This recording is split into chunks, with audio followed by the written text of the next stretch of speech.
Radhe Radhe friends, welcome to Sara classes. हम study कर रहे हैं मैथ्स क्लास 10th का चैप्टर 3। यह है pair of linear equation in one variable in two variables. तो इससे रिलेटेड हम इसके बेसिक्स को पढ़ चुके थे। आई नो कि क्लास कुछ लेट से हुआ है, थोड़ा हेल्थ इशू था, इसलिए अब हम क्लास को डेली कंटिन्यू करने का ट्राई करेंगे। तो हम स्टार्ट करेंगे एक्सरसाइज 3.1 से। इससे पहले कि हम इस एक्सरसाइज को स्टार्ट करें, आपसे फिर से एक रिक्वेस्ट है कि यदि आप इस वीडियो को देखते हैं तो प्लीज़ इस चैनल को सब्सक्राइब ज़रूर कर लें। चलिए हम स्टार्ट करते हैं कि हमारा फर्स्ट क्वेश्चन है, form a pair of linear equation in the following problems and find their solution graphically. यानी कि जो भी प्रॉब्लम्स दी गई हैं उन प्रॉब्लम को देखकर हमें एक पेयर ऑफ लीनियर इक्वेशन बनाना है और उसके थ्रू इन क्वेश्चंस को सॉल्व करना है। तो फर्स्ट क्वेश्चन हमने रैपिडली ही बनाया था और मैं सॉल्व कर दी थी, तो कुछ मतलब वन को फर्स्ट क्वेश्चन सॉल्व हो गया था, तो इसको मैं आपको एक्सप्लेन कर देती हूँ। आगे हम आगे रहेंगे तो मैं आपको क्वेश्चंस को सॉल्व भी करूँगी साथ साथ में। तो फर्स्ट क्वेश्चन था कि 10 student of class 10th took part in mathematic quiz. If the number of girls is 4 more than the number of boys, find the number of boys and girls who took part in the quiz। यानी 10 student है class 10th के, उन्होंने mathematic quiz में भाग लिया। इसमें कि जो नंबर ऑफ़ गर्ल्स थी वो नंबर ऑफ़ बॉयज़ से 4 ज़्यादा थे। तो आपको ये पता करना है कि नंबर ऑफ़ गर्ल्स और नंबर ऑफ़ बॉयज़ कितने हैं। वैसे कि हम नंबर ऑफ़ गर्ल्स को मानते हैं x। यहाँ पर let number of girls is equal to x, number of boys is equal to y। तो यहाँ पर दिया क्या गया है कि कितने स्टूडेंट हैं, 10 स्टूडेंट। तो हम इससे एक चीज़ तो ये पता कर ही सकते हैं कि x प्लस वाई मिलाकर 10 ही होंगे। तो हमें एक इक्वेशन मिल गया x plus y is equal to 10। दूसरा इन्होंने कहा था कि नंबर ऑफ़ गर्ल्स है वो नंबर ऑफ़ बॉयज़ से 4 ज़्यादा हैं। ठीक है, तो नंबर ऑफ़ बॉय क्या होंगे ये हम देख लेते हैं। नंबर ऑफ़ बॉय होंगे यहाँ पर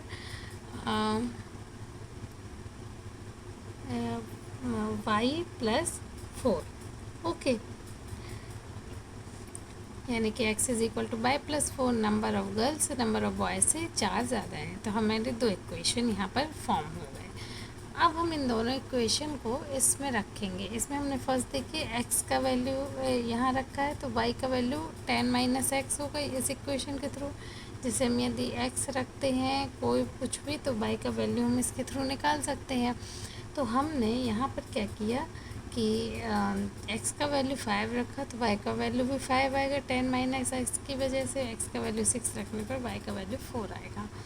उसी तरह से यहाँ पर हम देखते हैं x का वैल्यू 2 रखा है, तो y का वैल्यू है -2, x का वैल्यू 4, तो y का वैल्यू 0। अब हम इसको ग्राफ पर देखते हैं। ये एक रफ मैंने बना दिया था यहाँ पर। अब -5 -6 -7 -8 -9 एक हमने रफ बनाया हुआ था यहाँ पर। यहाँ हम देख लेते हैं कि देखिए यहाँ पर x का वैल्यू 5 रखा, तो y का वैल्यू भी 5 5 के इक्वल में है। यहाँ पर x का वैल्यू 6 यहाँ पर और 4 यहाँ पर। आप ये इनको तो जानते ही होंगे कि फर्स्ट जो है वो x पॉइंट को बताता है और सेकंड वाला y को। ठीक है ना। उसी तरह से यहाँ पर भी x का वैल्यू 2, तो y का वैल्यू -2 और x का वैल्यू 4 और y का वैल्यू 0। ठीक है, तो ये आ गया हमारे पास। अब आपने लाइंस ड्रॉ कर दी। जब हम 2 लाइंस ड्रॉ करेंगे तो ऑब्वियस है हम ये दोनों एक दूसरे को एक पॉइंट पे क्रॉस करेंगे, तो यही पॉइंट आपके कहलाएंगे x और y के वैल्यू। यानी कि हम ये कह सकते हैं कि x कितना है 7 है, और हम इसके थ्रू भी देख सकते हैं कि x 7 है और y कितना है 3 है, तो 3 से 4 ज़्यादा है, यानी कि y का वैल्यू क्या आ जाएगा 3। तो इस तरह से x और y का वैल्यू हम निकाल देते हैं। ठीक है, आ जाते हैं नेक्स्ट क्वेश्चन पे। ये देखिए 5 pencils and 7 pens together cost ₹50, whereas 7 pencil and 5 pens together cost ₹46. Find the cost of one pencil and that of one pen. तो हम इसको सॉल्व करेंगे। तो let number of pen and number of pencil को देख लेते। Number of pens हमने x माना, नंबर ऑफ पेंसिल्स y। तो क्वेश्चन से हम क्या कह सकते हैं, 5 पेन और 7 पेंसिल इज इक्वल टू 50। तो हमने y का वैल्यू यहाँ पर निकाल लिया इसको ट्रांसपोज करके, ठीक है। और अब यहाँ पर हम देखते हैं नंबर ऑफ पेन्स है 7x, okay, sorry 7x + 5y, जो कि क्वेश्चन में भी था कि 7 पेंसिल और 5 पेन का जो कॉस्ट है 46 है। तो हाँ, यहाँ से हमने y का वैल्यू निकाल लिया। अब हम क्या है, एक टेबल बनाते हैं।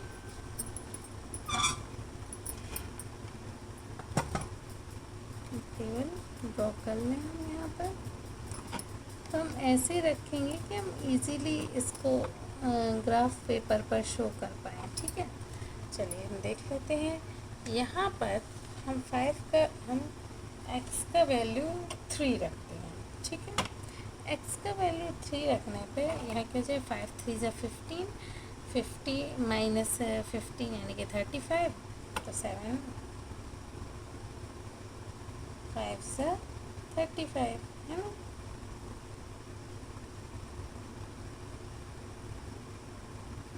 अब यहाँ पर x का वैल्यू रखा हमने -4, तो y का वैल्यू आ जाएगा 20 30। ये पर जो 5 4 =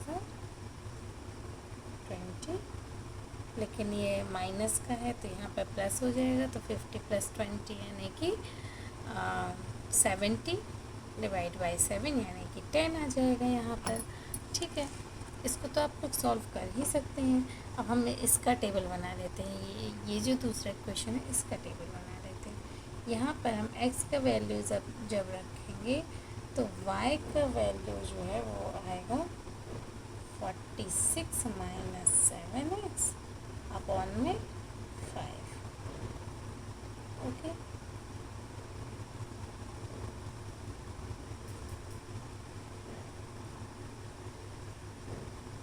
मुझे टेबल पहले ही बना लेना चाहिए था, इट्स ओके। ओके, सो यहाँ पर हम x का वैल्यू रख रहे हैं 3। जब हम 3 का रखेंगे तो यहाँ पर आ जाएगा 21। सो 46 - 21 क्या हो जाएगा, 25/5। Oh my God, that means 5 answer आएगा आपका। और यहाँ पर हम जब -2 रखेंगे तो आपका आंसर आएगा 10, है ना।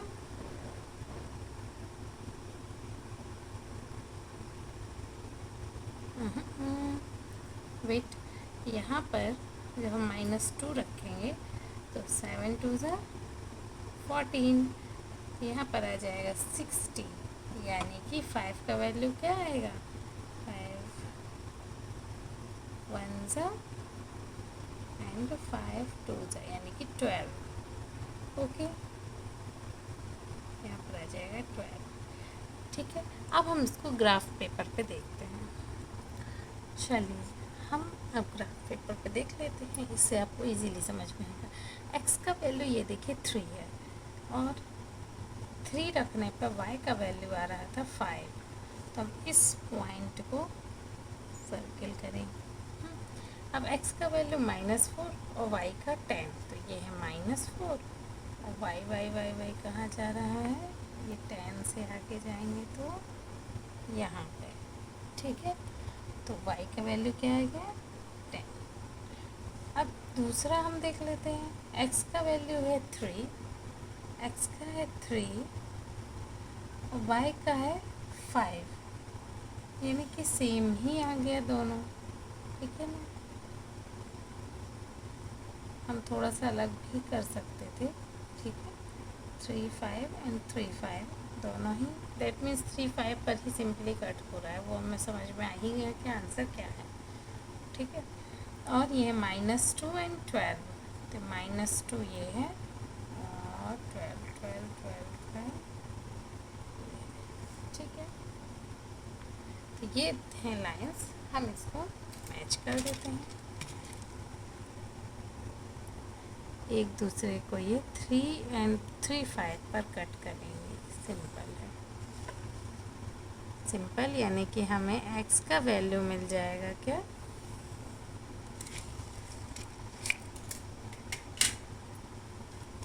ये हो गया -2 एंड 12 और ये -4 एंड 10। ओके, तो ऐसे हमको x और y का वैल्यू मिल गया, यानी कि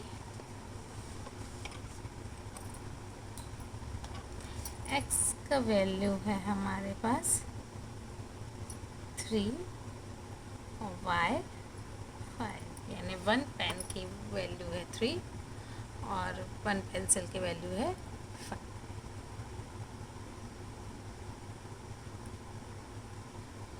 वेट, ये थोड़ा सा रॉन्ग हो गया है। यहाँ पर आप देख सकते हैं कि यहाँ पर नंबर ऑफ पेन्स को मैंने यहाँ पर पेंसिल होना चाहिए था, पेंसिल, और यहाँ होना था पेन, ठीक है। अब आपका पेंसिल का वैल्यू निकलेगा 3 और पेन का 5। ओके, यहाँ पर मैंने जो इक्वेशन बनाया है वो इसी अकॉर्डिंग बनाया है, यानी कि नंबर ऑफ पेंसिल को x लेके बनाया है, और मैंने यहाँ पर गलत मेंशन कर दिया था। नंबर ऑफ पेंसिल्स हैं ये x और नंबर ऑफ पेन्स है 5 y, सॉरी, ठीक है। आ जाते हैं हम नेक्स्ट क्वेश्चन पे।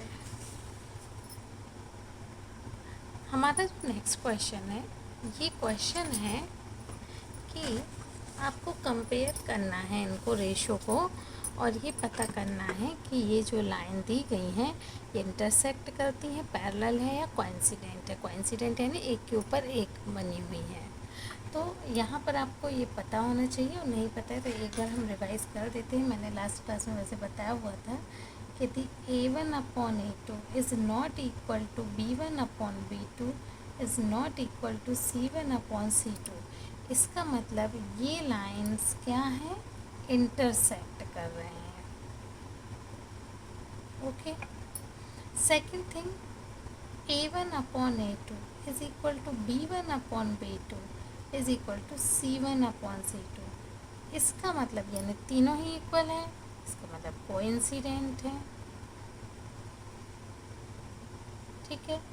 और लास्ट है A1/A2 is equal to B1/B2 but it is not equal to C1/C2, यानी कि ये लाइन कैसी है, पैरेलल है, ठीक है। अब हम बस कंपेयर करके इजीली देख सकते हैं। तो फर्स्ट आपका क्या है, 5 A1 यानी कि 5/7, यहाँ पर हम भी इक्वल टू का साइन लगाए हुआ है, बाद में हम उसको चेंज करेंगे 8/-9। तो आप इजीली देख सकते हैं कि इनमें से तीनों में से एक दूसरे के इक्वल कोई नहीं है। That means these lines are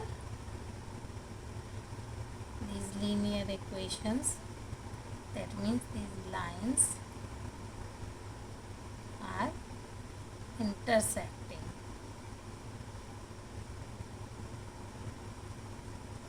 ठीक है, at a point। नेक्स्ट हमारा क्वेश्चन क्या है, 9/18 3/6 12/24। तो आप इजीली देख सकते हैं, यदि हम इन सभी को सॉल्व करें तो ये क्या आएगा 1/2, ये भी क्या आएगा 1/2, ये भी क्या आएगा 1/2। तो ये तीनों ही इक्वल है, यानी कि लाइन्स आर कोइंसिडेंट, यानी कि एक के ऊपर एक ओवरलैप कर रहे हैं, वो सेम ही पॉइंट पे बनेंगे। नेक्स्ट क्वेश्चन है 6/2 -3/-1 और यहाँ 10/9। तो ऑब्वियस है कि 2/3, ये तो हो ही रहा है, 2 1 सा 2 3 और यहाँ पर भी माइनस माइनस कैंसिल होगा 3/1, बट 10/9 इसके इक्वल नहीं। So here lines are parallel. Okay, next पढ़ने से पहले हम ये देख लेते हैं कि यहाँ पर इंटरसेक्टिंग लाइन है, ठीक है, कोइंसिडेंट लाइन ठीक, पैरेलल ठीक। ओके, तो ये इन्हीं बेसिस पर हम ये देख सकते हैं कि ये पेयर ऑफ लीनियर इक्वेशंस हैं, ये कंसिस्टेंट है या इनकंसिस्टेंट। तो सिंपल है, यदि ये इंटरसेक्ट कर रहे हैं तो ये कंसिस्टेंट है। कोइंसिडेंट हैं तब भी ये कंसिस्टेंट है, but parallel line are inconsistent. बस इतनी ही चीज़ हमको इसमें देखना है। दैट मीन्स इंटरसेक्टिंग है तो कंसिस्टेंट है, कोइंसिडेंट है तो कंसिस्टेंट है, और पैरेलल है तो इनकंसिस्टेंट। दैट मीन्स कि हम इन पर तो आंसर निकाल सकते हैं, बट यदि पैरेलल लाइन है तो वो कहीं इंटरसेक्ट करेंगी ही नहीं, तो हमारा आंसर भी इनफाइनाइट में जाएगा, मतलब हमारा आंसर आ ही नहीं सकता है। तो इस कंडीशन में इनको इनकंसिस्टेंट कहा है। आइए हम देख लेते हैं। यहाँ पे देखिए ये 2 पेयर ऑफ लाइन है, तो इसको हम इस तरह से भी लिख सकते हैं ताकि आपको अच्छे से समझ में आ जाए, अदरवाइज़ इसको इतना लिखने का नीड नहीं है। ठीक है, तो यहाँ पर हम देख सकते हैं 3/2 is not equal to 2/-3, is not equal to -5/-7। Simple है, यानी कि ये क्या है, कंसिस्टेंट है, यानी कि ये लाइन इंटरसेक्ट कर रहे हैं तो ये लीनियर इक्वेशंस क्या है, कंसिस्टेंट है। नेक्स्ट हम देख लें, 2/4 इज़ इक्वल टू -3/-6, और ये यहाँ पर आ गया तो -8 -9, तो 1/2 here, 1/2 here, not equal to. ठीक है, तो ये दोनों बराबर है बट ये नहीं है, यानी कि कैसी लाइन है, कोइंसिडेंट लाइन्स हैं, और ये कैसी हैं, कंसिस्टेंट है। ठीक है, नेक्स्ट क्वेश्चन यहाँ पर देख लेते हैं, 3/2/9, ओके, 5/3/-10, here -7/-14, इसको यहाँ ला के कर दिए। ठीक है, ये 3 1s 3 5 1s 5 2, तो ये कितना आ गया, 1/2, बट यहाँ पे क्या है, 1/-2 है, तो यहाँ पे है 7/14, यानी कि ये भी 1/2 आ जाएगा। तो यहाँ पर हम देख रहे हैं कि ये क्या है, ये तीनों, सॉरी 6 होगा यहाँ पर, आई एम सो सॉरी, यहाँ पे 6 होगा, 3 2 6 हो गए, तो ये तीनों एक दूसरे के इक्वल नहीं है, यानी कि ये कैसे है, कंसिस्टेंट है। ठीक है, यहाँ देख लेते हैं, 5/-10 यहाँ पर इक्वल टू -3/6 इक्वल टू -11/22। अब यहाँ पर सिंपल है, 5 यानी कि 1/-1/2 आएगा, ये भी -1/2 आएगा, और ये भी -1/2। तीनों क्या है, कोइंसिडेंट लाइंस हैं, दैट मीन ये भी कंसिस्टेंट है। ओह माय गॉड, एक जगह थोड़ा सा गलत हो गया, वो मैं आपको बता देती हूँ। यहाँ पर ये जो लाइंस हैं ये कोइंसिडेंट नहीं है, I am so sorry, these are parallel lines. हमने आपको बताया था ना कि यहाँ जो लाइंस होती हैं ये वाली, ये पैरेलल होती हैं, ठीक है। तो ये पैरेलल लाइंस है, पैरेलल, ठीक है। जब पैरेलल लाइंस है यानी कि ये ऑब्वियस इनकंसिस्टेंट लाइंस है, ठीक है। आगे हम देख लेते हैं, यहाँ पर है 4/3 अपॉन में 2, 2/3 और यहाँ पर 8/12, तो ये -8/-12 भी कर सकते हो, 8/12 भी, 1 and 2। तो यहाँ पर आगे क्या 2/3 इज इक्वल टू 2/3, यहाँ पर भी 2/3, तीनों इक्वल है यानी कि ये कंसिस्टेंट है। तो ये हो गया कि आप ये आराम से पता कर सकते हैं कि लाइन कंसिस्टेंट है या इनकंसिस्टेंट। अब इससे रिलेटेड जो नेक्स्ट क्वेश्चन है वो यानी कि एक्सरसाइज 3.1 का क्वेश्चन नंबर 4 हम नेक्स्ट क्लास में करेंगे। आज के लिए इतना ही। यदि आपको समझ में आया हो और क्लास पसंद आई हो तो please like share and subscribe my channel. Thank you once again. Radhe Radhe.